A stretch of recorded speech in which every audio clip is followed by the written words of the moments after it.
दोस्तों, recently Brazil के president ने भारत का दौरा किया था। इस दौरे में ग्लोबल साउथ की दो लार्जेस्ट डेमोक्रेसीज़ ने अपनी स्ट्रेटेजिक पार्टनरशिप को रीअफर्म किया, कोऑपरेशन और शेयर्ड लीडरशिप का एक एग्जाम्पल सेट किया। भारत और ब्राज़ील ने काफ़ी एम्बिशियस ट्रेड टारगेट सेट किया है कि अगले 5 वर्षों में दोनों देशों के बीच का ट्रेड $30 बिलियन पहुंच जाए। 2030 तक $30 बिलियन का ट्रेड, ये काफ़ी बोल्ड टारगेट है।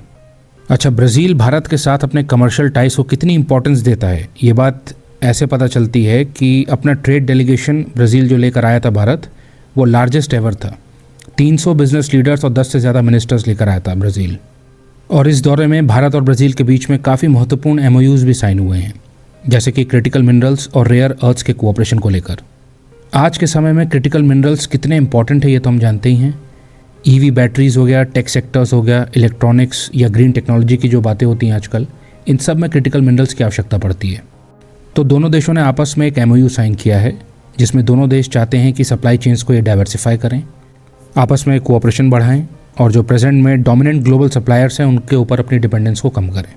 ब्राज़ील के प्रेसिडेंट लूला ने भारत के द्वारा होस्ट की गई इंडिया AI इम्पैक्ट समिट, जो कि न्यू दिल्ली में हुई थी 2026 की, इसमें पार्टिसिपेट किया। ये दर्शाता है कि दोनों देश AI, डिजिटल पब्लिक इंफ्रास्ट्रक्चर और इनोवेशन में भी कोऑपरेट करना चाहते हैं। एक जॉइंट डिक्लेरेशन साइन किया गया digital partnership for the future को लेकर, जिसका फोकस है इंक्लूसिव टेक्नोलॉजी एक्सेस और कोऑपरेशन। हेल्थ सेक्टर में भी MOU साइन किया गया है। ब्राज़ील ने भारत के अंदर अपना एक नया ट्रेड ऑफिस खोला है। ब्राज़ील का पहला trade and investment promotion office new Delhi में खुला है। ये ब्राज़ील के एक्सपोर्टर्स के लिए मददगार साबित होगा, भारत में इन्वेस्टमेंट अट्रैक्ट करेगा। फिर ग्लोबल साउथ की लार्जेस्ट डेमोक्रेसीज़ मिलें और कल्चरल और पॉलिटिकल मैसेजिंग ना हो, ऐसा तो हो ही नहीं सकता। तो जाहिर है साउथ साउथ कोऑपरेशन और मल्टीलैटरलिज्म की बात हुई। इस बारे में बात हुई कि डेवलपिंग नेशंस को ग्लोबल इंस्टीट्यूशंस में मजबूत वॉइसेस रखनी होंगी, साउथ साउथ कोऑपरेशन बढ़ाना होगा। भारत और ब्राज़ील की पार्टनरशिप स्टेडीली ग्रो हो रही है। 2006 में दोनों देशों के बीच का ट्रेड लगभग $2.4 बिलियन के आसपास था। 2025 में ये $15 बिलियन को क्रॉस कर चुका है और अब दोनों देश चाहते हैं कि 2030 तक, यानी अगले 5 वर्षों में, ये $30 बिलियन हो जाए। दोनों देशों का मानना है कि काफ़ी ज़्यादा अनटैप्ड पोटेंशियल है जिसको लेकर काम करना है। दोनों देश अपनी स्ट्रेटेजिक पार्टनरशिप को बहुत ज़्यादा महत्व देते हैं। ऐसे समय में जब ग्लोबल इकोनॉमी बहुत ज़्यादा अनसर्टेन होती जा रही है, सप्लाई चेन्स फ्रजाइल हैं, टैरिफ्स अनप्रेडिक्टेबल हैं, कभी भी लग जाते हैं, कभी भी हट जाते हैं, और बड़ी शक्तियों के बीच में ओपन कंपटीशन देखने को मिल रहा है। इस इन्वायरमेंट में सबसे ज़्यादा अगर कोई चीज़ रेयर है तो वो है रिलायबल पार्टनर्स। तो ब्राज़ील और भारत दोनों रिलायबल पार्टनर्स की तलाश कर रहे हैं और ये दोनों देश एग्जैक्टली एक दूसरे को ऐसे ही देखते हैं। दो बड़ी इकोनॉमीज़ जो ग्रो कर रही हैं, जहाँ डेमोक्रेटिक सिस्टम्स हैं, जो स्ट्रेटेजिक ऑटोनॉमी में विश्वास करती हैं, एक्सपेंशनिस्ट माइंडसेट नहीं है जिनका। तो ऐसे दो देश जब साथ आते हैं तो ये ग्लोबल अनसर्टेनिटी के अगेंस्ट एक इंश्योरेंस प्रोवाइड करता है, खास तौर पर जब क्रिटिकल मिनरल्स जैसे स्ट्रेटेजिक सेक्टर्स में कोऑपरेशन बढ़ रहा हो। ब्राज़ील के पास रेयर अर्थ्स और क्रिटिकल मिनरल्स के वास्ट रिजर्व्स हैं। ऐसे में भारत जो अपने क्लीन एनर्जी सेक्टर को ग्रो करना चाहता है, किसी भी एक सिंगल एक्सटर्नल सोर्स के ऊपर अपनी निर्भरता को कम करना चाहता है, सप्लाई चेन्स को सिक्योर करना चाहता है, ऐसे में भारत के लिए ब्राज़ील के मिनरल्स की एक्सेस बहुत ज़्यादा लाभदायक साबित होगी। ये इकोनॉमिक कोऑपरेशन भारत के लिए स्ट्रेटेजिक हेजिंग होगी।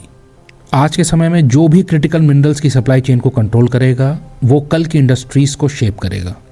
और चूंकि आज के दौर में इकोनॉमिक पावर केवल फैक्ट्रीज़ के बारे में नहीं है, ये डेटा, नेटवर्क्स और टेक्नोलॉजी इकोसिस्टम्स के बारे में है। इसलिए दोनों देश डिजिटल इंफ्रास्ट्रक्चर, आर्टिफिशियल इंटेलिजेंस और ई-कॉमर्स लॉजिस्टिक्स में भी अपने कोऑपरेशन को एक्सपैंड करना चाहते हैं।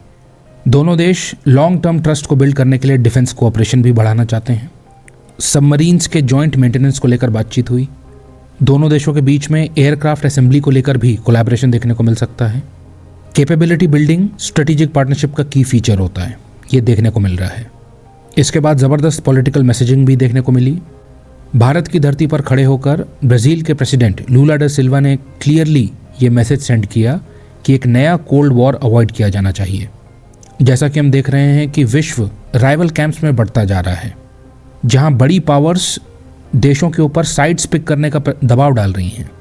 भारत और ब्राज़ील इस मॉडल को रिजेक्ट करते हैं और वो स्ट्रेटेजिक ऑटोनॉमी को एडवोकेट करते हैं।